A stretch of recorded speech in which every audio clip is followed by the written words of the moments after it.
Okay, welcome back. Today we're going to be color grading some video footage I got in the Dominican Republic on a recent commercial shoot. We were tasked with filming a resort and an 80-meter vessel. It was a motor yacht. Can't tell you too many more details about that until a later date.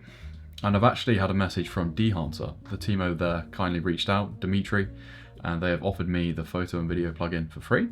So I'm going to be experimenting with that a little bit today, seeing what kind of effects and results I can get from that. It's completely honest, brutal feedback from my end, and they explicitly said to do this in the email, which I really like from the team. So it's going to be completely honest feedback regarding their plugin tool and seeing what kind of results we can get on our footage. So I'll hop inside to Resolve.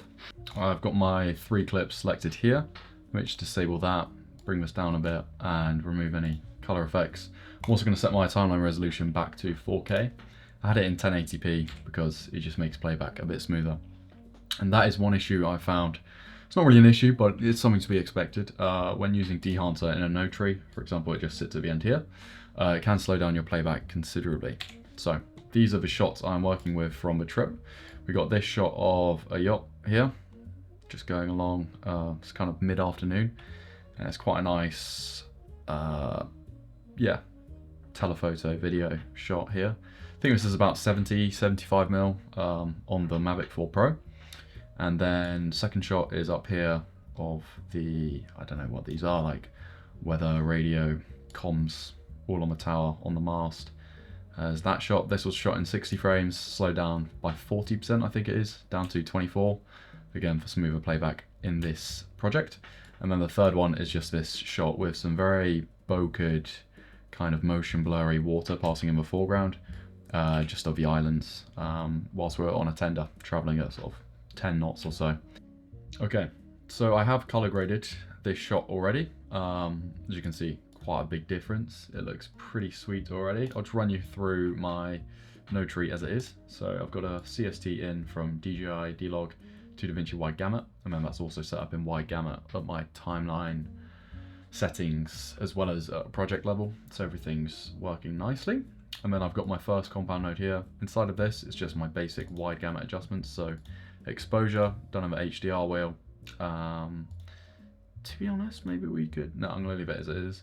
Then I've got gamma set to gamma linear. This just gives you a nice way to adjust white balance. I wanted to just chuck a bit more warmth and yellow into the shot, so that's what that node's doing. Color refine. Here I use the curves to really target individual colors. So if we hop in here, we can see I'm going for the blues. So they were sitting somewhere like here. Obviously as you go down, it's disgusting. I pushed them up into the teal a little bit around here. Looks pretty sweet. It's just a very tiny difference.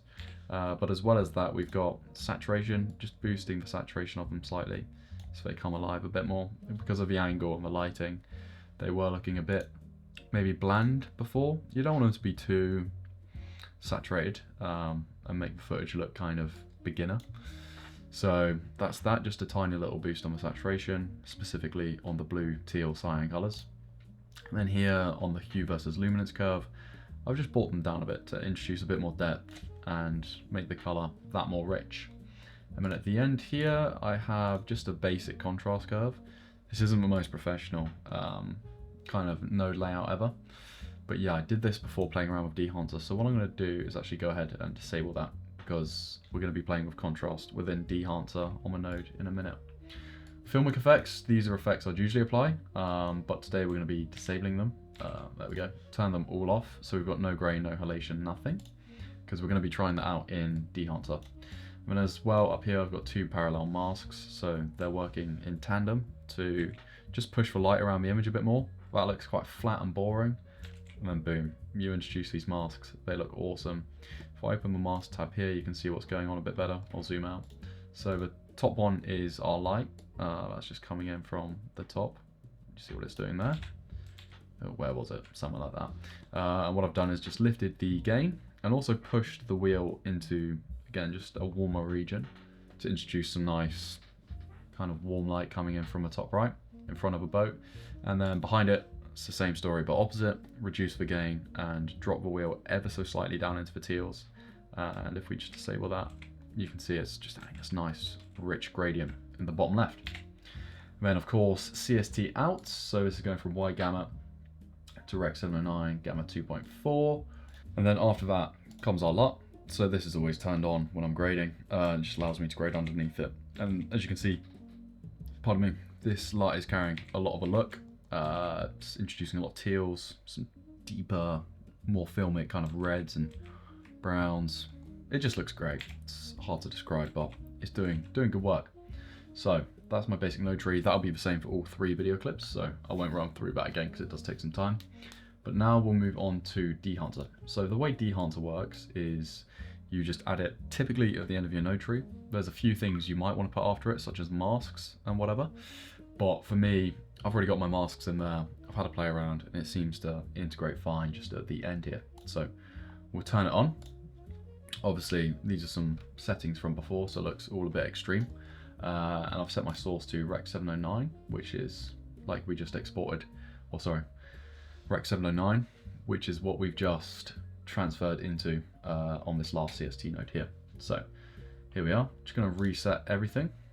Okay, now one thing which is slightly annoying is from the start, a lot of stuff is enabled. I'm not sure why.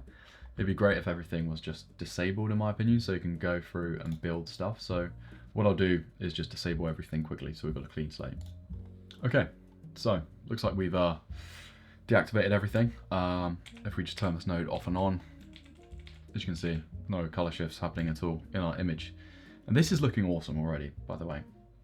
So what you've got here is some basic exposure composition tools. Looking at my waveform here, I realized that in the center, pretty much where the yacht is, we're actually clipping a bit, going into the 900 kind of IRE area. So I'm just going to reduce that a tiny bit, make it a bit softer, maybe bring it back a little bit, somewhere like that. Looks pretty good to me. We've got some temperature composition adjustments. I've already done a lot of this, so honestly just going to leave that. Then you've got some defringe settings, which to be honest, I do not know what that even does. There's a lot of settings within this plugin which use quite traditional film terminology, so you might have to do a bit of research to actually learn what they do and how to best use them. It's just something I'll have to do, because yeah, a lot of this stuff I don't know what I'm doing. Now, one of my favorite things about this plugin is the amount of LUTs and film emulations you've got just built in. I mean, look at that list. Obviously, it's great in Davinci because you've already got the Kodak 2383 LUTs, D55 through 65 built in, I believe. But here you've got so many. So if I enable this, you can just see these prints on top of your image. So there's tons to choose from. I haven't had time to go through all of them yet.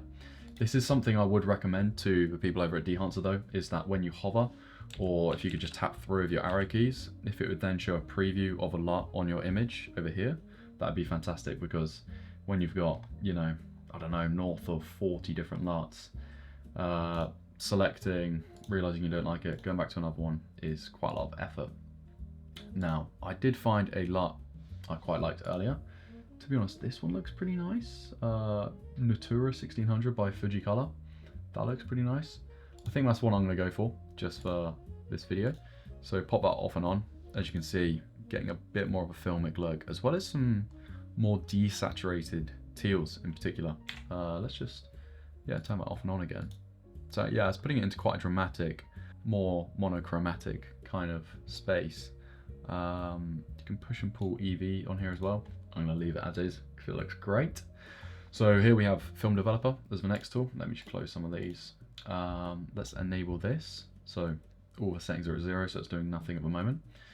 But this is why I disabled the contrast tool I had on the curves earlier, because I'm going to actually have a go at doing contrast within side of Dehancer. So let's just slowly introduce a bit more. As you can see, we're getting really nice response, especially in the lower third, more so the left-hand side where we've got that gradient. So we're at 10 right now. Let's punch it a bit more. Let's just disable and enable that quickly. Okay, it's not actually doing that much. Punch it a little bit more. That is looking pretty dramatic, and I like it, especially for this shot. You've got no skin tones, anything to worry about. It's just a machine in the sea, and oh yeah, that looks awesome. As well, what this is doing is just adding a lot of punch to the light on the glass, and honestly the colors, yeah, that makes it a lot better. Wow, I'm loving that. Again, it's quite a moody, kind of dramatic look, but I'm really liking it, especially on this bit of footage here. So we'll boost that a bit more and leave it there. I think that looks pretty good to me. Again, just tons and tons of tools within this node, within this plugin. So we've got film compression here. Again, I'm not entirely sure what this does. Couldn't explain it to you. It's the sort of thing you just got to play around with and learn. So here we can see we're adjusting the white point. To be honest, I pressed a few of those different sliders around. Don't really like what they're doing, so there's probably no point playing around with it anymore. You got expand, certain prints. There's so much inside of here. It's, yeah, probably one of the best tools out there for true, authentic, old school film emulation on digital sensors, digital footage, sorry. So there's more here. You can change shadows tone as well, which is just pretty nuts. Oh, would help if I enabled it. Okay, here, so yeah, we can, this is similar to like the split toning node inside of Resolve. So if we adjust for shadows tone here, we can push a lot more kind of moody green into the shadows, which, you know, doesn't really work on this shot in my opinion. We can bring them back to a more blue. And all while doing this, it's not affecting the highlights or much of a boat for that matter at all. So let's just reset that quickly. See if we, I don't really want to adjust any of that, to be honest. We can try some of the mids. Maybe bring a bit, again, it all looks great already, I think. Maybe the highlights, you can either clean them up, make them more of a true white. And let me see if I can get my RGB picker value here. Sometimes, yeah, you have to go onto here, I think. So here our whites are, they're a bit towards the blue.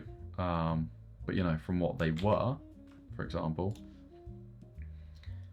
let's change that. They were a lot more reddish. To be fair, that's actually closer to true white. Anyways, the most recent change I've done, I'm not going to enable. So we'll get rid of that. Now, something I love that I played around with within Dehancer is their film grain. I personally don't know if it's placebo, but I think it renders a lot nicer and looks a lot more authentic than the film grain from within Resolve. So I'm going to come over here and just apply it on the right hand side, enable it. And this is a preset of 35mm at 250 ISO. Not terribly sure what that means, but if we go back to native resolution, get rid of our RGB picker value. If we come in a bit closer, apply the film grain. It's a bit strong here. You know, you don't want to give the impression that this was just shot with a load of noise. You just want a super soft grain added to it. You can see it just softening up the waves, the mask here, everything. It's before and after. It just reduces that glow quite nicely as well. So I'm just gonna actually lower that down even more. Right down to the bottom, bring it up. I think somewhere around there. It's really subtle, but you can feel it. It does make a difference. Quick on and off again. Yeah, I quite like the look of that. And similar to film grain, halation inside of Dehancer's just impeccable. It's been performing very, very well for me so far. Again, you can go to custom and do so many different individual adjustments if you wish. For me, I'm just going to be sticking to the traditional one, which is 35mm Super 35. And initially, this is loading in quite a lot of halation, too much for me. So I'm going to come back a bit on this. Let's go back to 0 and just introduce it a little bit till I start to see some red fringing on the highlights and edging here. So if we just disable that, enable it, still doing quite a lot. What I would desire, to be honest here, is that the halation targets for reflections in the water. I'll play it back quickly so you can get an idea of what I'm saying. I have to change to 1080 because my Mac will not play back 4K with all of this on it. So you see these reflections here in the water, and then these rails in a minute should glow. Yeah, there's one there, which you can see. That's the sort of stuff I'm trying to target more than anything. Oops.